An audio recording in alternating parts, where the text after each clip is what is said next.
21/11/2019. A minha vida virou um inferno depois das eleições do Sr. Wilson Witzel, lamentavelmente, de Jair Bolsonaro. Ele tenta destruir quem está do meu lado e a minha família a todo custo, usando a Polícia Civil do Rio de Janeiro ou parte da Polícia Civil do Rio de Janeiro, acrescenta o presidente, que acusa armação na menção de seu nome no depoimento de um porteiro no caso do assassinato de Marielle Franco. Ele, Bolsonaro, está acusando um governador de manipular a polícia do seu estado. A polícia do Rio é independente. Infelizmente, o senhor Jair Bolsonaro passou dos limites, rebate o governador. 17/4/2020. A Polícia Federal cria um grupo especial para apurar corrupção e desvios de recursos em gastos no combate ao coronavírus. O nome é GECOR Covid-19. 20/4. Wilson Witzel exonera o secretário de Saúde do Rio, Gabriel Neves, por suspeita de irregularidades. Os contratos questionados somaram R$ 1 bilhão entre compra sem licitação de respiradores, máscaras e testes rápidos. 22/4. Moro, Valeixo sai nessa semana, escreve Jair Bolsonaro ao então ministro da Justiça e Segurança Pública pelo WhatsApp, horas antes da reunião ministerial na qual avisa: eu não vou esperar fuder minha família toda de sacanagem ou amigo meu. O presidente dá a entender que se não pode trocar o chefe da Superintendência do Rio, na ponta da linha, troca o diretor-geral da PF, o chefe dele, se não o ministro. Ele também reclama da falta de informações da PF e, olhando para Sérgio Moro, diz: por isso, vou interferir. 23/4. Bolsonaro escreve a Moro pelo WhatsApp que uma investigação de deputados bolsonaristas, que, segundo a nota compartilhada pelo próprio presidente, poderia atingir seu filho Carlos, é mais um motivo para a troca no comando da PF. 24/4. Bolsonaro exonera o diretor-geral da PF, Maurício Valeixo, e Sérgio Moro deixa o governo, apontando a interferência do presidente na PF sem motivo técnico, mas com desejo expresso de ter alguém de confiança que lhe passasse informações. Bolsonaro ataca Moro, que então passa o print da mensagem de WhatsApp do dia 23 sobre um dos motivos para a troca para exibição no Jornal Nacional. 25/4. O Procurador-Geral da República, Augusto Aras, pede ao STF a abertura de inquérito para apurar declarações de Sérgio Moro, deixando margem para que Bolsonaro e Moro possam ser punidos. 27/4. O ministro Celso de Mello, do STF, autoriza a abertura do inquérito sobre Bolsonaro e Moro. 28/4. Bolsonaro nomeia Alexandre Ramagem, amigo da família e chefe da ABIN, para o cargo de diretor-geral da PF. Eu, Felipe, entrevisto Witzel para o antagonista, com foco no combate ao coronavírus no Rio, mas também abordo a interferência de seu rival na PF e as suspeitas sobre os contratos no governo fluminense, ainda vagas neste momento, já que até a entrevista não houve qualquer operação com divulgação oficial de detalhes. Felipe, eu acho que a palavra interferência política não é adequada, né? Porque a interferência política ela pode e deve existir, como isso que eu acabei de dizer. Qual é a política pública que nós vamos priorizar? Nós precisamos que a Polícia Federal priorize a investigação do tráfico de drogas e, para isso, o presidente vai fazer uma interferência política. Olha, vamos colocar mais meios aqui, né? Vamos colocar mais homens, ou vamos fazer um concurso público, vamos colocar mais orçamento na Polícia Federal. Então, essa é uma interferência política que faz parte, né, das propostas de governo. O que não pode haver, e o que o ministro Moro relatou, é uma interferência criminosa, né? Não pode o presidente da República chamar o delegado diretor-geral da Polícia Federal para que ele tire um delegado que está numa investigação para colocar outro delegado. Só o fato de fazer isso já atrasa a investigação. Porque o delegado que vai começar o trabalho, ele vai começar do zero, né? Ele vai ter que entender tudo que está acontecendo ali para poder tomar as providências de investigação. E isso é uma interferência criminosa, né? No mínimo, prevaricação, né? Praticar um ato de ofício por interesse pessoal. Uma das razões pelas quais tem que trocar o diretor da Polícia Federal é porque deputados estariam sendo investigados no inquérito das fake news. Então, isso é uma intervenção criminosa, né? E eu disse recentemente, não ficou explicado que tipo de interação quer ter o presidente com o delegado da Polícia Federal quando ele diz que quer relatório de inteligência sobre as ações da Polícia Federal, né? Preciso esclarecer isso. Que tipo de inteligência é essa que o presidente deseja? A Polícia Federal não faz relatório de inteligência. Óbvio, posso querer saber o seguinte: Quantas investigações sobre tráfico de armas e de drogas estão sendo realizadas na Polícia Federal? 10. Não, era para ter 100. Então, por que não está tendo? Porque só tem um delegado, precisa ter mais delegado, precisa integrar mais com as polícias estaduais. Então, isso é administrar, isso é colocar em prática políticas públicas definidas num plano de governo, né? Agora, me preocupa quando o presidente diz que quer ter uma interação com o delegado diretor da Polícia Federal para saber que tipo de investigação está sendo feita. Então, ele tem que esclarecer, por isso que eu disse que não ficou claro. O que ele quer saber? Quem são os investigados? Né? Por que estão sendo investigados? O inquérito é sigiloso. Lá no artigo 20 do Código de Processo Penal, estabelece que todo o inquérito deve ter minimamente sigilo na investigação, até para preservar quem está sendo investigado, porque o inquérito ele pode ser arquivado, né? E uma vez arquivado, aquela pessoa que foi investigada, ela absolutamente não tem nada contra ela. E por isso o inquérito tinha que ser sigiloso, e deve ser sigiloso, como está no Código de Processo Penal. Mas isso, infelizmente, não acontece. E o presidente não deixou claro exatamente o que ele quer. Por isso, a minha preocupação, por isso, aquela troca de mensagens, ela traz indícios de uma interferência, e aí não é política, interferência criminosa na atuação da Polícia Federal.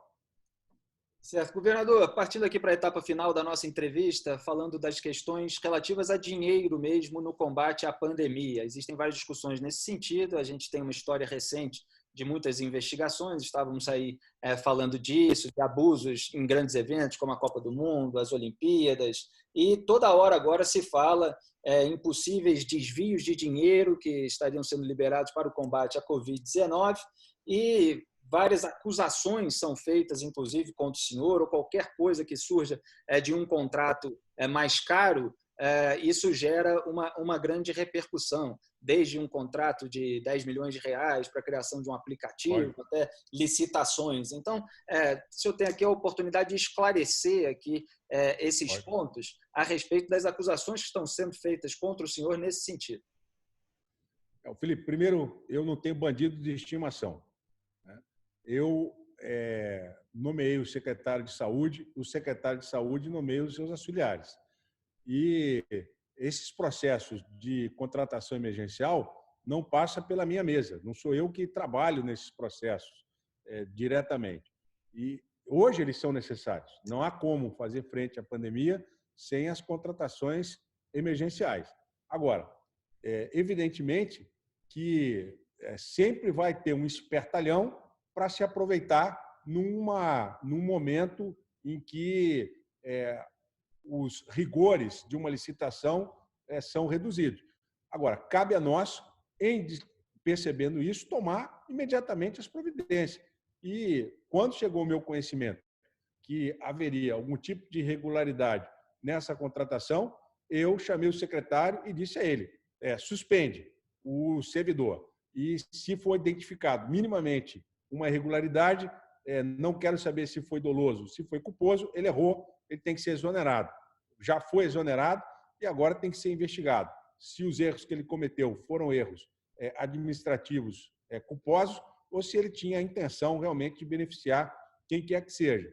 Então, eu sou o primeiro a tomar as providências para evitar que o dinheiro público seja usado indevidamente. Então, eu não tenho compromisso com a bandidagem, não tenho compromisso com nenhuma dessas empresas que estão trabalhando e determinei que a Controladoria Geral do Estado atuasse. Não foi pago um centavo, só será pago aquilo que efetivamente estiver dentro do valor de mercado. E a Controladoria Geral do Estado está atuando, a Procuradoria do Estado também está atuando para fazer a regularização do que eventualmente tiver que ser regularizado. E eu avisei a todos os secretários para que estejam atentos a essas contratações emergenciais, pedir que a Controladoria Geral do Estado, a partir desse momento, faça uma análise prévia dessas compras e todas as afirmações que têm sido feitas até o presente momento a grande maioria delas são fake news, não são acusações verdadeiras de superfaturamento de álcool gel, de máscara, né? E essa contratação emergencial dos hospitais de campanha está sob os cuidados da Controladoria do Estado, do Tribunal de Contas do Estado, né? E até o presente momento nenhum centavo foi desembolsado sem que a Controladoria Geral do Estado faça avaliação e diga qual é o preço adequado para ser feito. E determinei que seja feita a regularização daquilo que tiver irregular para que nós não tenhamos nenhum tipo de problema futuro. Mas eu tomei todas as medidas que eu podia tomar. Não sou eu que faço o processo. Tem pessoas que são nomeadas para isso. E elas têm que fazer agora com todos os rigores para que a sociedade não seja prejudicada e o dinheiro público seja desviado. Então, eu não tenho compromisso com a falta de ética. O Ministério Público tem acesso a tudo. O Procurador-Geral de Justiça e os seus promotores aqui nunca teve, desde que eu assumi o governo, qualquer falta de transparência. Eu não tenho compromisso com vagabundagem. O meu compromisso é com a ética, com a transparência.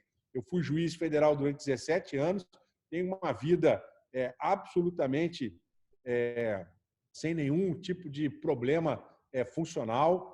Fui um magistrado que nunca tive uma reclamação no CNJ contra mim, nunca tive nenhum tipo de problema com a advocacia, nunca tive nenhum tipo de problema com o Ministério Público e não vai ser agora que isso vai acontecer. Eu vim para cá para moralizar o governo do Estado e vou continuar fazendo o meu trabalho.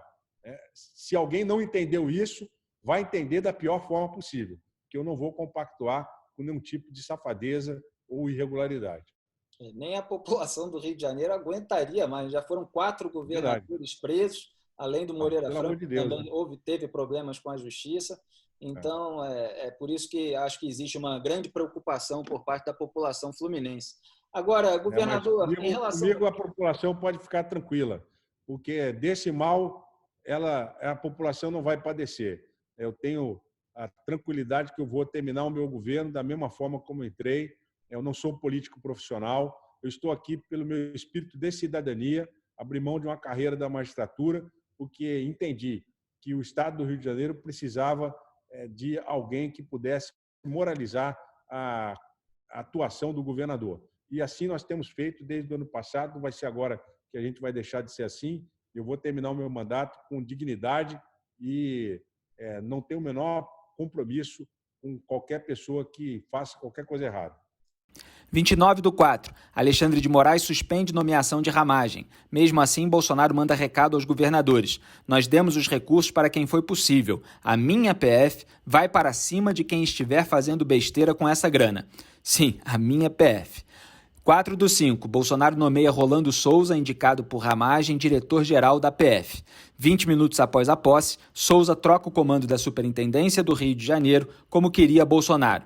7/5. Operação Mercadores do Caos prende Gabriel Neves, ex-subsecretário estadual de Saúde do Rio, exonerado por Witzel em abril e agora oficialmente acusado de fraude na compra emergencial de respiradores pelo Estado.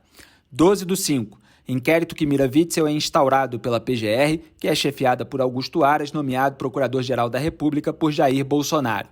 13/5. Chega ao Superior Tribunal de Justiça, STJ, investigação iniciada como desdobramento da Mercadores do Caos pela Polícia Civil e pelo Ministério Público do Rio, a partir de indícios de envolvimento de Witzel em fraudes na saúde do Estado. É no STJ o foro privilegiado de governadores em casos de crimes cometidos durante o mandato e relacionados ao exercício do cargo. 14/5. Operação Favorito, executada pela PF, prende Mário Peixoto, principal fornecedor dos governos Cabral e Witzel. Peixoto é acusado de participar de uma organização criminosa que desviou dinheiro dos cofres públicos em compras superfaturadas na área de saúde. Favorito é desdobramento de Quinto de Ouro e Cadeia Velha, também etapas da Lava Jato no Rio. Aumenta a expectativa em Brasília com a deflagração de uma operação contra o governador. 18/5. Witzel exonera o secretário estadual de Saúde, Edmar Santos, por falhas na gestão de infraestrutura dos hospitais de campanha para atender as vítimas da Covid-19. A exoneração, anunciada na véspera, decorre das descobertas da Operação Favorito sobre alegadas fraudes na compra de respiradores, por exemplo. 22/5. Cruzoé publica a reportagem A Coincidência. Trecho: a coincidência que chama a atenção é que o objeto da apuração da PGR é o mesmo descrito no tal dossiê que foi oferecido dias antes ao gabinete do presidente Jair Bolsonaro. O material foi levado ao Planalto por aliados muito próximos do presidente, com os quais Cruzoé conversou. O próprio Bolsonaro foi avisado e afirmou que era preciso tomar providências. À tarde, o vídeo da reunião ministerial de 22/4 é divulgado por Celso de Mello.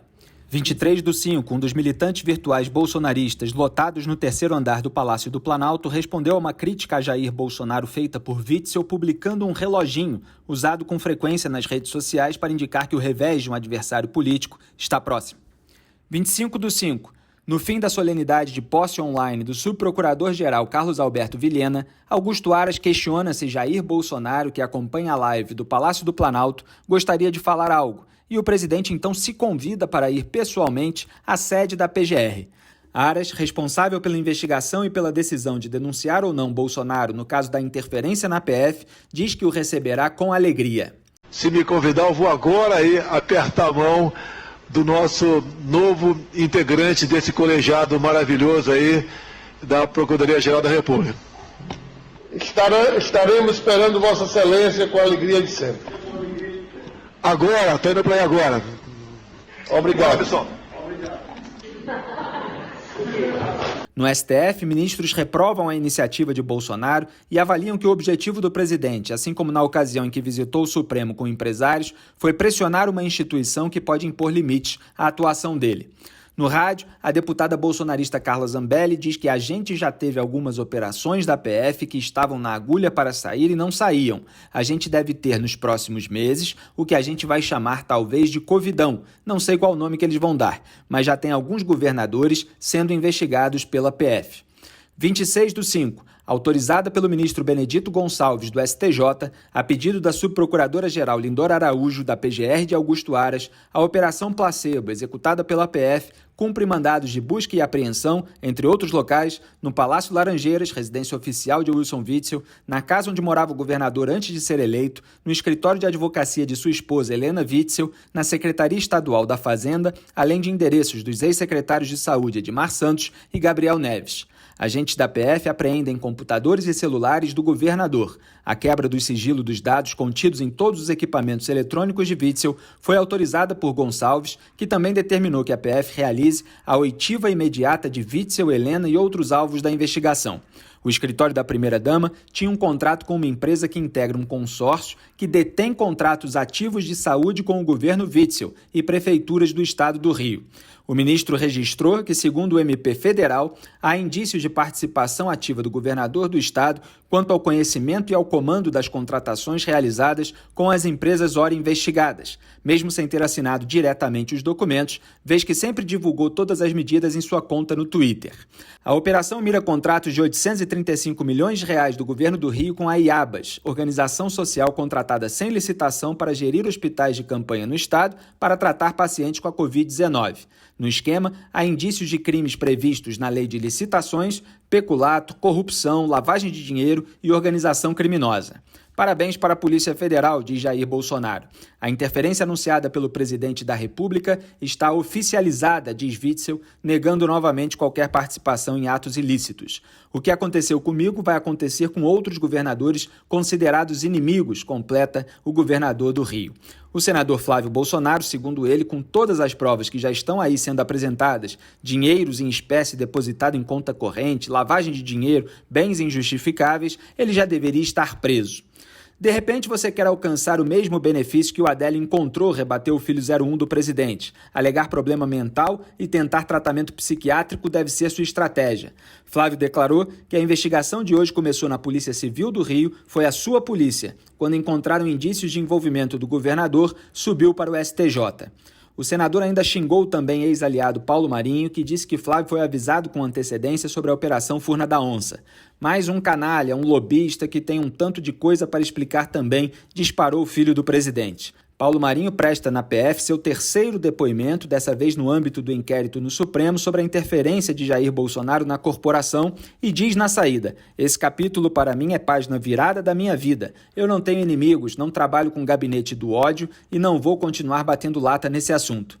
O advogado José Carlos Tortman, que assumiu a defesa de Witzel e da mulher Helena, disse ao antagonista que não vai recorrer da decisão de quebra dos sigilos bancário e fiscal do casal, nem impedir a perícia nos celulares e computadores. Não há nada a esconder, o casal mantém o mesmo patrimônio de quando o governador assumiu. Segundo ele, o contrato entre o escritório de Helena e a empresa investigada é de consultoria técnica. Ela recebia cerca de 10